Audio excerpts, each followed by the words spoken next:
You had absolutely no right to destroy that equipment. That camera was HOA property installed under my authority, and you deliberately destroyed it, and I will be pursuing every legal option available to me starting today. You have 14 days to pay, or I will take this. Homeowners Association President Evelyn Thorne showed up at the front door of 8214 Oakwood Terrace and demanded compensation for what she called destroyed HOA property, a hidden camera she had personally installed inside the homeowner's living room without his knowledge or consent while he was overseas, and told him that failure to pay $2,500 in damages within 14 days would result in a lien filed against his deed with the county recorder's office and a civil lawsuit that would follow him for years. She said it with complete confidence on the doorstep of a man who had just discovered she had been recording the inside of his home for 3 weeks. What she didn't know was that the homeowner had already called his attorney before she finished her first sentence. That the fabricated gas leak she had used to obtain his house keys was already being investigated by the county sheriff's office, and that the federal wiretapping charge, the unlawful entry charge, and the civil lawsuit being prepared against her were going to make her demand for $2,500 look like the least embarrassing thing she had done in the past month. Marcus Gallagher, 39, a supply chain manager for a logistics firm based out of Dallas, had lived at 8214 Oakwood Terrace in the Silver Creek Meadows subdivision of Plano, Texas, for 3 years.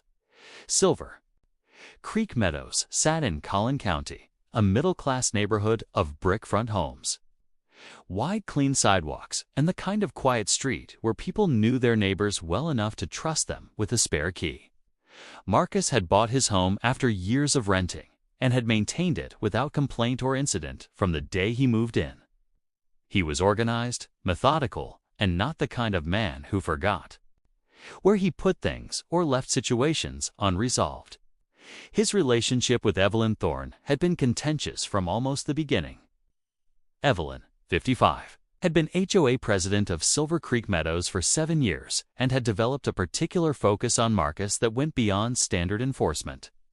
In his 3 years on Oakwood Terrace, she had filed violation notices against his property for grass length, driveway cracks, a garden hose left coiled on the side yard, and a motion sensor light she claimed was too bright for community standards. None of the fines had any solid bylaw basis, and Marcus had contested every single one in writing without paying $1 of them. This had made him, in Evelyn's estimation, the most non-compliant resident in Silver Creek Meadows and, in his estimation, the only one paying close enough attention to know when she was making things up. In late June, Marcus traveled overseas for a work assignment expected to last for weeks. Before leaving, he handed his spare key to his neighbor, Thomas Vance, at number 8216. A retired school teacher who had lived on Oakwood Terrace for 11 years and whom Marcus trusted him without question. He told Thomas the key was for emergencies only and left. For the airport, feeling completely settled about the arrangement. 10 days into his trip, his phone rang. It was Thomas. There had been a call from Evelyn Thorne warning of a potential gas leak at 8214 Oakwood Terrace and saying that HOA maintenance needed immediate access to check the property. Thomas, acting in good faith and genuinely concerned, had handed over the key. By the time Marcus called the gas company directly to verify the report, there was no record of any leak detection or service call on Oakwood Terrace. None at all. Marcus filed a note in his phone, finished his trip, and came home. Before we go further, what city or country are you watching from? Drop it in the comments. We love seeing where you're tuning in from. And if you believe that fabricating an emergency to enter someone's home while they are overseas is one of the most serious violations of trust an HOA president can commit, hit that like and subscribe button and join us here on HOA Conflicts. Marcus came home from his overseas trip on a Thursday evening, unpacked, ate, and went to bed. The house felt normal. Nothing looked out of place. He spent the first few days back, settling into his routine. going to work, checking his mail, catching up on everything he had missed while he was away. He did not think about the gas leak call again immediately because there had been no leak and no damage. And the house was exactly as he had left it. He assumed it had been a mistake or a misunderstanding and let it sit at the back of his mind while he got back to his regular life. It was 6 days after he returned home that he found it.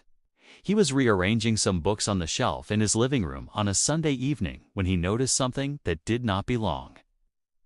A small device tucked behind a decorative item on the third shelf, positioned at an angle that gave it a clear line of sight across the entire room. He picked it up and turned it over in his hands. It was a compact wireless camera, the kind that records continuously and transmits footage remotely. It had been placed deliberately and carefully by someone who knew exactly what they were doing, and exactly where to put it for maximum coverage. Marcus stood in the middle of his living room for a long time holding that camera. He thought about the gas leak call. He thought about Thomas handing over the key in good faith. He thought about the 6 days he had already spent back in his house, completely unaware that a device had been recording every moment of his life inside his own home. Then he walked to his kitchen, got a hammer, and destroyed the camera on his back porch. That same night, the next morning at 8:14 a.m., Evelyn Thorne was at his front door.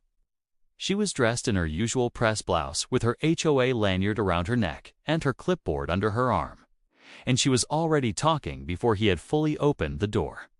She told him that he had destroyed HOA property, that the camera was a legitimate community monitoring device installed under her authority. As president, that she was pursuing both criminal charges and a civil claim of $2,500 against his deed for the replacement cost. She said community monitoring device the way a person says something that they have rehearsed carefully and without making eye contact. Marcus looked at her for a long moment without saying anything. Then he asked her one question.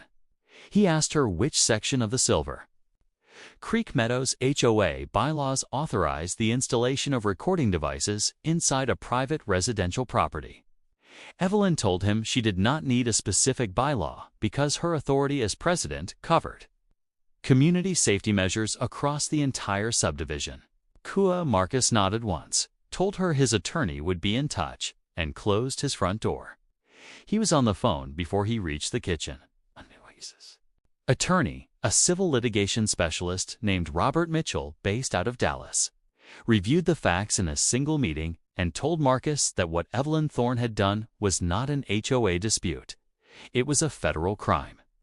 The installation of a hidden recording device inside a private residence without the owner's knowledge or consent violated the Federal Wiretapping Act, under 18 U.S.C.A. 2511, a statute that carries criminal penalties of up to 5 years per violation, regardless of what was recorded and regardless of what title the person installing the device held in their community.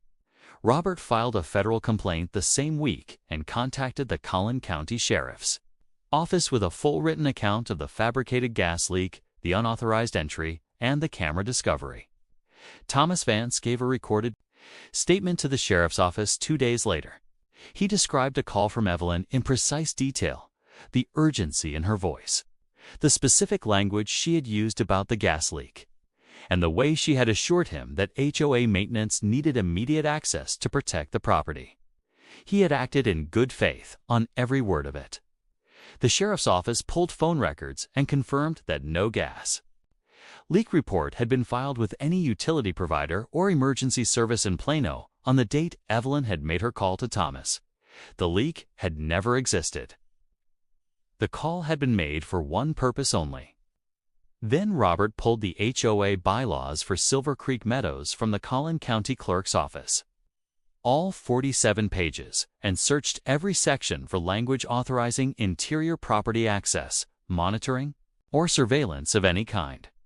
There was nothing, not a clause, not a subsection, not a single sentence that gave Evelyn Thorne or any board member the right to enter a resident's home or install any device inside it under any circumstance. Evelyn had invented the authority the same way she had invented the gas leak.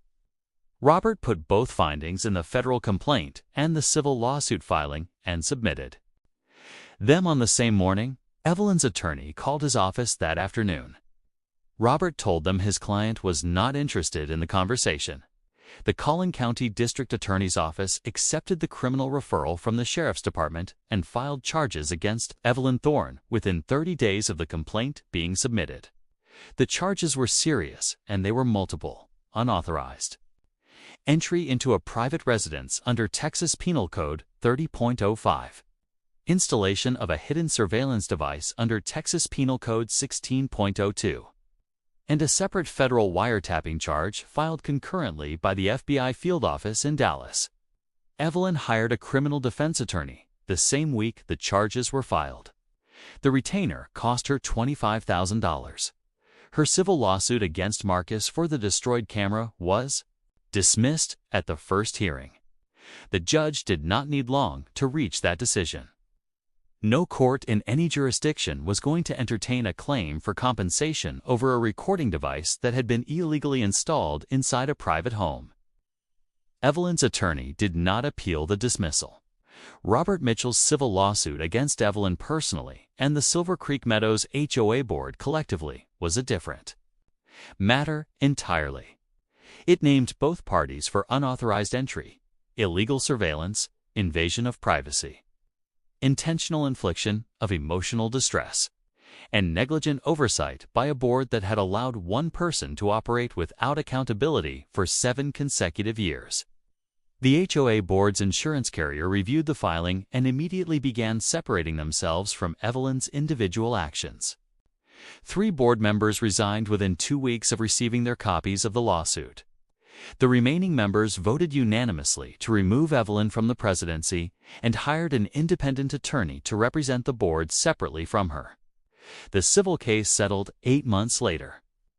The amount was not made public, but it covered Marcus's legal fees, damages for the period of unlawful surveillance, and a sum that reflected the full severity of what Evelyn had engineered against a man who had simply gone overseas for and trusted his neighbor with a spare key. Evelyn Thorne sold her home on Oakwood Terrace before the criminal case concluded. Marcus Gallagher changed his locks, installed his own cameras on the exterior of 8214 Oakwood Terrace, and went back to his routine without looking over his shoulder once. If this story reminded you that your home is the one place no title, no lanyard, and no fabricated emergency should ever be able to violate, share this video with someone who needs to hear it today. And if you have ever felt like your HOA president was crossing lines that had nothing to do with community standards and everything to do with control, drop your story in the comments because we want to hear it. See you on the next one, right here on HOA Conflicts.